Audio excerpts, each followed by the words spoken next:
السلام عليكم.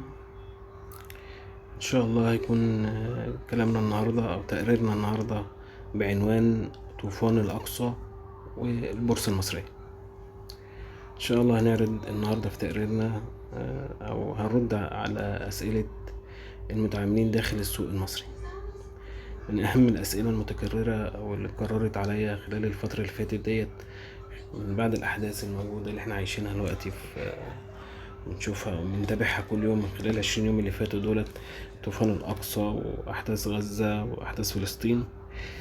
الأسئلة اللي احنا بنسمعها في الشغل في البورصة، ايه السبب أو ايه الأسباب اللي بنشوف السبب الرئيسي في التغير الواضح في أحجام التداول والارتفاعات القياسية والتاريخية اللي بنشوفها في معظم الأسهم ومعظم القطاعات.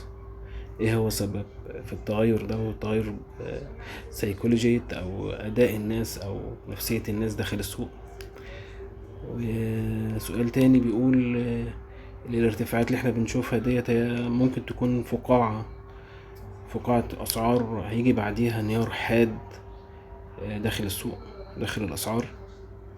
سؤال تاني بيقول لغاية امتى الارتفاعات دي هتفضل مستمرة والمكاسب ديت الغير طبيعية الموجودة جوه السوق، الناس بتشتري اي حاجة بتكسب خلال 20 يوم اللي عدوا دولت. وسؤال تاني بيقول ايه هو القطاع او ايه هي اهم القطاعات اللي فيها السيولة، ولا هتتنقل السيولة دي لقطاعات تانية خلال الفترة اللي جاية. وسؤال مهم برضه بيقولك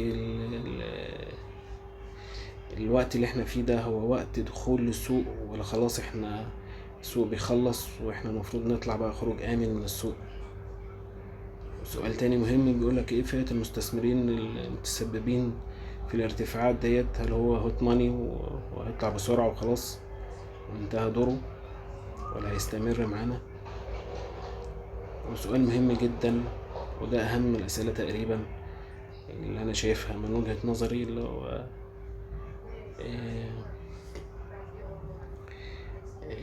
حالة ازاي السوق يكون بالقوة والمنطقة اللي احنا عايشين فيها دي بتغلب احداث فلسطين وحالة الاكتئاب والضعف الموجود على كل المستويات والحزن السائد بسبب الأحداث داخل فلسطين. أنا شايف إن احنا نبدأ بالإجابة على السؤال الأخير لأهمية المكان والزمان، بعيد عن أي مزايدات على القضية أو حشر للرأي علشان خاطر ترند ولا حاجة، أو نطلع بنظرية من نظريات المؤامرات ولا أي حاجة يعني. هو الهدف الوحيد ازاي احنا نطلع من الضغط او الاكتئاب، حالة الاكتئاب اللي موجودة عندنا في معظم الناس اللي بتتابع النشرات وتتابع الشاشات والكلام ده كله، ازاي نطلع من الحالة ديت. فانا مش شايف او من احسن الحاجات اللي انا بستعملها لما اكون في حالة زي كده يعني اسمع الشيخ الشعراوي، وهو ابدع في فيديو جالي على الواتس بيشرح فيه سورة النساء او جزء من سورة النساء، بيشرح فيه الايام او بيوصف الايام اللي احنا عايشينها دلوقتي اكنه عايش معانا يعني، ربنا يرحمه يعني. بيتكلم ازاي احنا نطلع من الحالة ديت وايه الحل وايه المخرج من الوضع اللي احنا فيه ده. طبعا انا مش عارف اشرحه زيه يعني، فانا هسيب لكم اللينك بتاع الفيديو في اول كومنت او اول تعليق على الفيديو اللي احنا بنشرحه الوقت ده. فهو الملخص بيتكلم ان كل واحد يعمل اللي عليه عشان نطلع من حالة الضعف اللي احنا فيها دي. كل واحد يعمل اللي عليه بأحسن حاجة، كل واحد يعمل اللي عليه في بيته، في شغله، في الشارع، مع صحابه، مع اخواته، مع اولاده، مع زمايله. كل واحد يعمل اللي عليه بأحسن حاجة، وهذه فلسفة الحياة او هذه سنة الحياة يعني. ربنا بيقول الذي خلق الموت والحياة ليبلوكم أيكم أحسن عمل. كلنا في امتحان عشان نشوف كل واحد هيعمل أحسن اللي عليه ازاي يعني. ولو كل واحد عمل اللي عليه أو المفروض عليه بأحسن شكل وأحسن طريقة، هنكون يعني أقوى الناس وأغنى الناس وأهدى الناس. كده أنا اتكلمت على أهم جزء في التقرير بتاعنا، اللي هو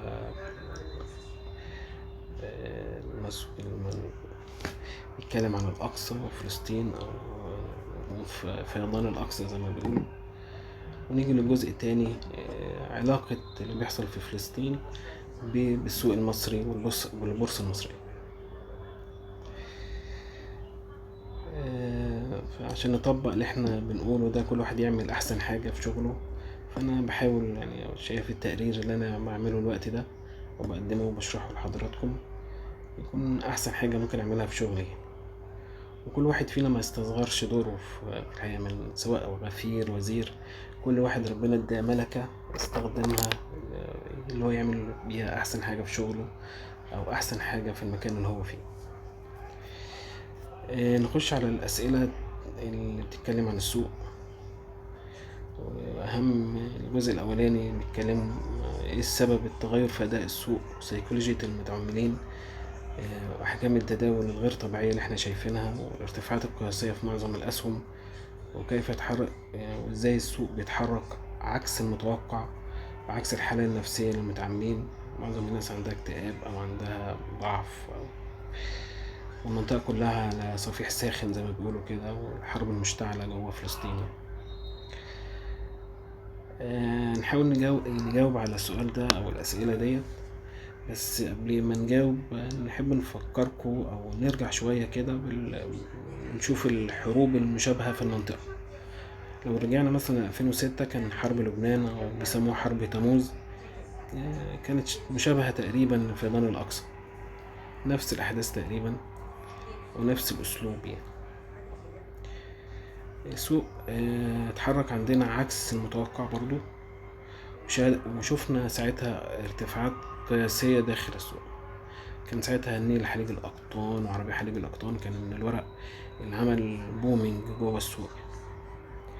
وقريب كان حرب أوكرانيا وروسيا بعد أيام كورونا، شوفنا السوق ازاي ارتفع ارتفاعات برضه قياسية، وورا المضاربات شوفنا فيه 7 و10 أضعاف خلال فترة قليلة جدا في 2021 و 2020.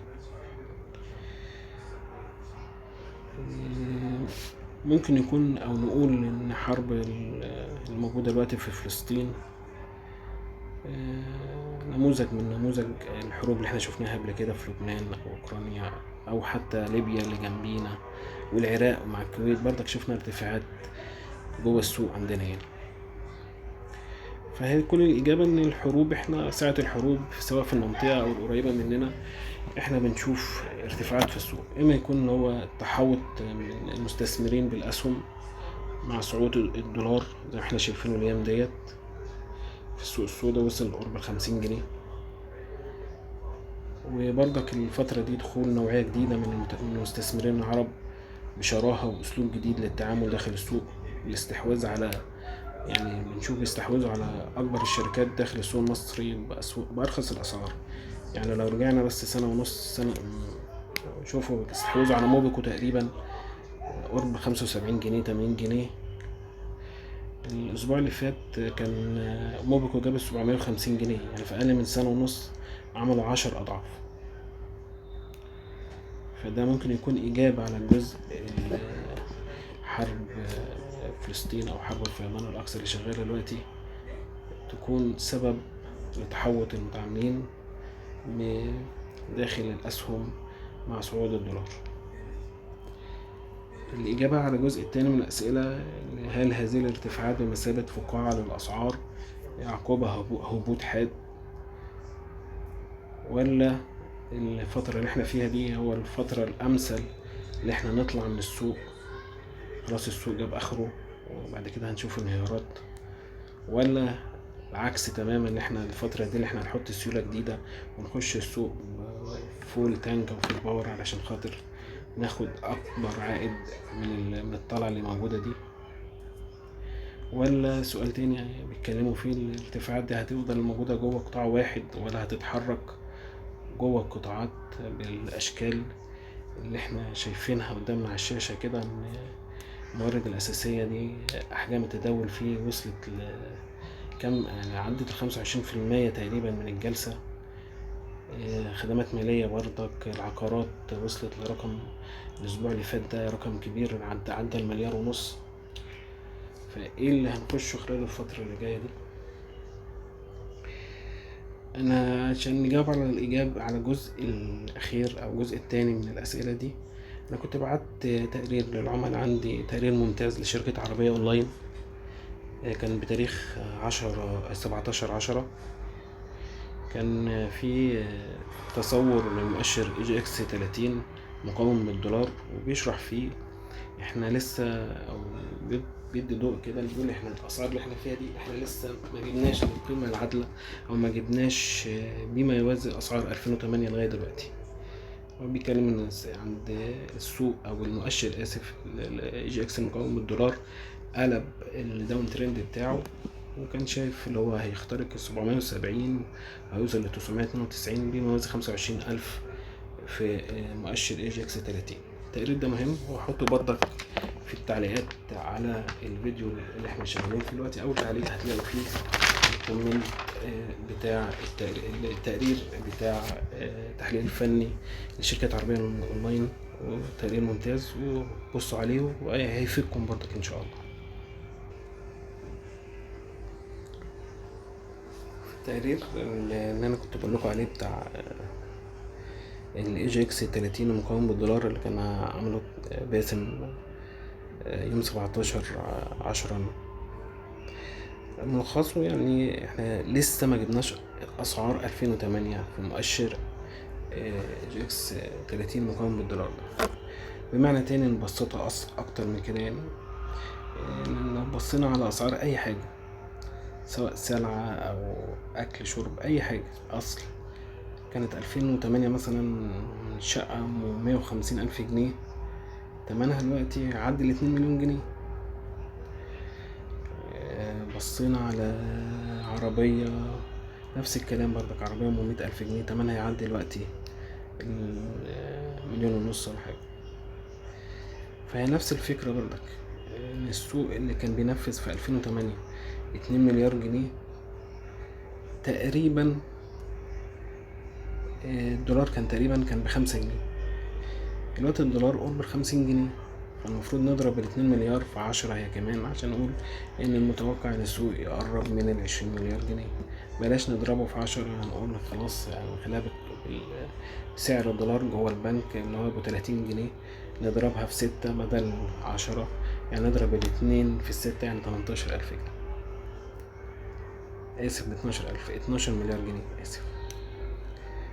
ونفس الكلام برضك، يعني القيمة السوقية للسوق كله كانت 2008 كانت تقريبا قرب 750 مليار جنيه. الوقت كان برضك الدولار قرب 5 جنيه، فنقول الدولار قرب 50 جنيه، نضرب 750 جنيه في 10، يعني بنتكلم في 7,500 مليار جنيه في 2023.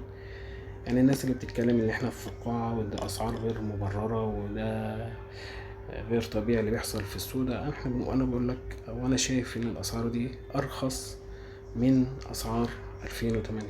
ان شاء الله في خير جوه السوق، والاتجاه لسه مستمر، ان شاء الله ربنا يكرمنا. يعني زي ما بيتكلموا في التحليل الفني في قواعد او اهم قواعد نظرية داون، الاتجاه مستمر حتى يثبت العكس.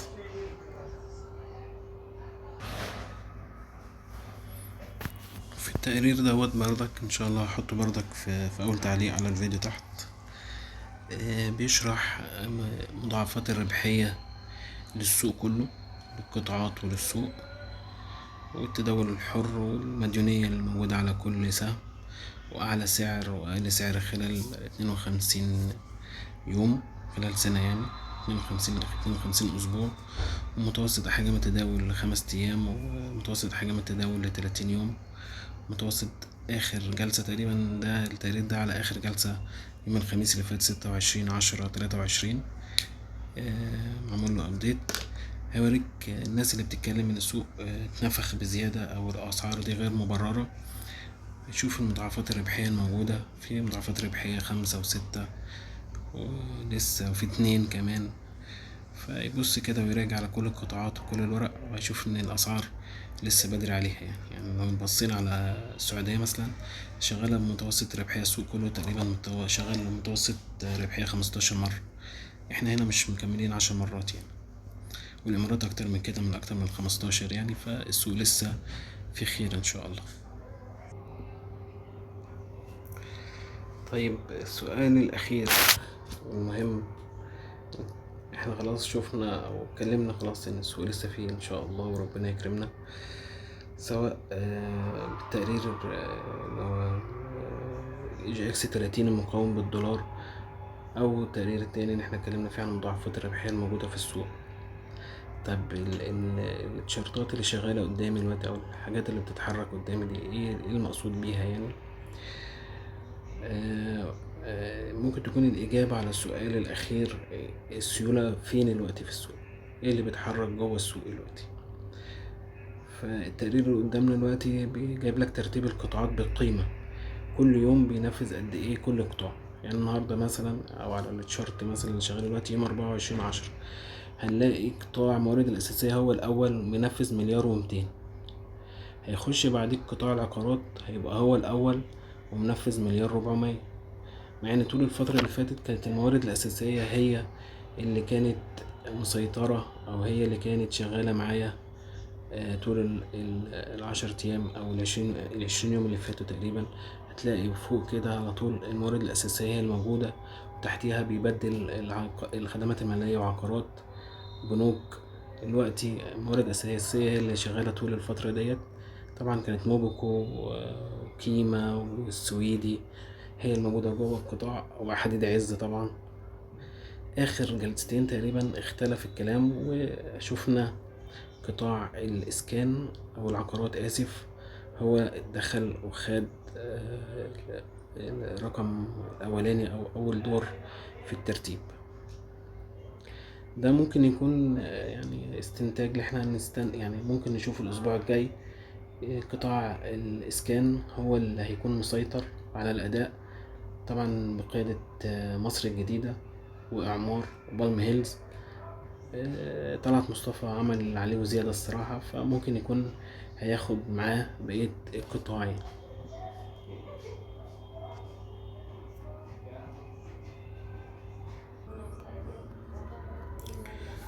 والتشارت اللي قدامنا ده برضك بيبين لنا حركة الأسهم، الارتفاعات خلال الفترة اللي فاتت دي، خلال 20 يوم اللي فاتوا، قد ايه الارتفاعات وصلت لأكتر من 100% في أكتر من ورقية.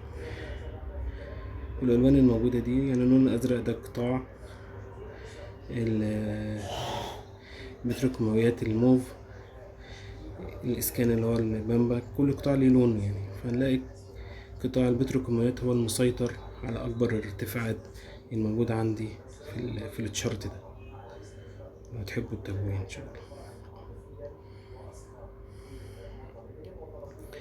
يعني دلوقتي كيما وصلت ل40%، بوديكو 42، موبيكو وصلت ل100% خلال فترة أقل من أسبوعين يعني. اللون الأحمر ده اللي هو قطاع الجي اكس 70، والأزرق ده أو البامبا ده هو جي اكس 30.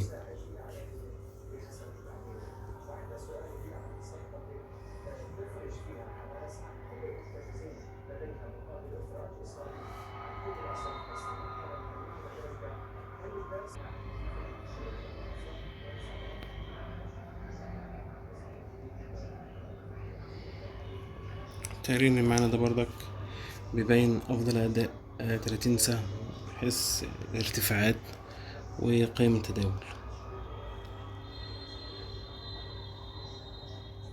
هنشوف طلعت مصطفى على ارتفاع تقريبا، عاملة لي خلال الفترة دي، خلال 20 يوم اللي عدوا دول، عاملة 96%. هنلاقي شيني عاملة 83%، نلاقي موبيكو عاملة 77%، حديد عز عامل 55%، وهكذا.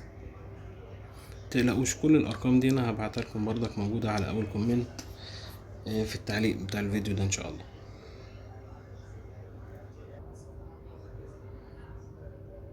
التقرير دوت بيشرح لي ترتيب القطاعات بالقيم لكل جلسة. يعني يوم 10/10/2023 الموارد الأساسية كانت بتنفذ مثلا قرب نص مليار، وهتفضل تزيد خلال الفترة 20 يوم اللي احنا بنتكلم عليهم من ساعة الموضوع بتاع فلسطين.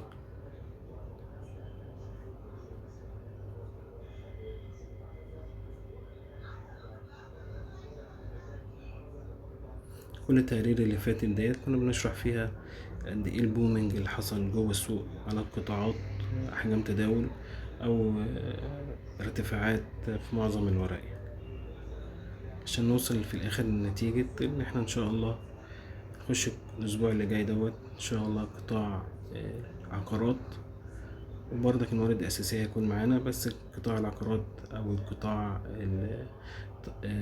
اللي في مصر الجديدة وبالم هيلز وبالم هيلز وأخيرا إعمار نركز معاهم الأسبوع اللي جاي ده إن شاء الله، أو الأسبوع اللي احنا فيه ده. العقارات زي ما احنا شايفين كده وصلت ل1.5 مليار. آخر جلسة 26/10 كنا منفذين قرب 5 مليار جنيه توتال الجلسة. العقارات عاملة لوحدها 1.5 مليار جنيه، بعدها الموارد الأساسية قرب المليار، بعدين خدمات مالية 800 مليار، وهكذا لبقية القطع. يا رب أكون قدمت حاجة مفيدة، ويا رب إن شاء الله يكرمنا كلنا إن شاء الله بالتوفيق.